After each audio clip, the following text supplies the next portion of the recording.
অমন বড় লোকের সামনে পরে দাঁড়াবার মতন শাড়ি আমার কাছে একটাও নেই। আপনি মেজবউকে বলুন, ওর কাছে অনেক ভালো শাড়ি আছে। আমার ভালো শাড়ি আছে কিনা তা আপনার ছেলেকে গিয়ে জিজ্ঞেস করুন না। বিয়ের পর কটা শাড়ি কিনে দিয়েছে আমাকে। হ্যাঁ, যা রোজগার করে সবই তো আপনাদের সংসারের পেছনেই চলে যায়। আপনি বরং আপনার ছোট বউকে বলুন, ওর বেশ কয়েকটা ভালো শাড়ি আলমারিতে তোলা আছে। আলমারিতে যে কাপড়গুলো তোলা আছে ওগুলো আমি নিজেই ভাঙছি না। আপনার ছেলে পুজোর পর আমাকে দার্জিলিং নিয়ে যাবে, ওগুলো সেখানে গিয়ে পরবো। যে কোনো একটা শাড়ি দাও না, ও তো একবারই পরবে। না মা, শাড়ি আমি দিতে পারবো না।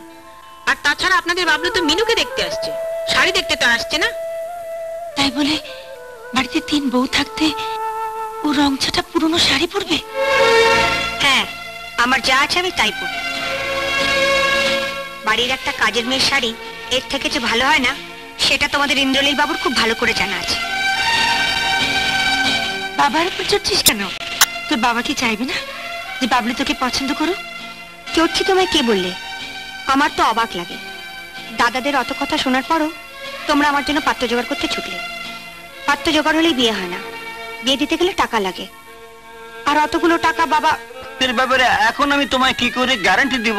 সেই তো আমার দাদার কাছে গিয়ে বিক্রি বউদের হাত পাতবে আর বৌদিদের মুখ জামটা শুনবে। না, আমি তোকে কথা দিচ্ছি, তোর বিয়ের জন্য ওদের কাছ থেকে আমি 1 পয়সা নেব না। তার মানে তুমি তোমার ওই বড়লোক ছাত্র ইন্দ্রনীল চক্রবর্তীর কাছে গিয়ে হাত পাতবে? বললাম তো, কারো কাছে আমি হাত পাততে হবে না। তাহলে তুমি অত টাকা পাবে কোথায়? এই বাড়িটা তো রয়েছে,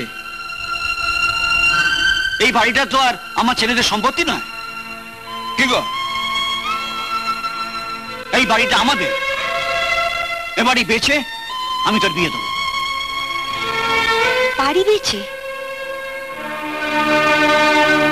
বাড়ি বেচে দিলে তোমরা থাকবে কোথায়?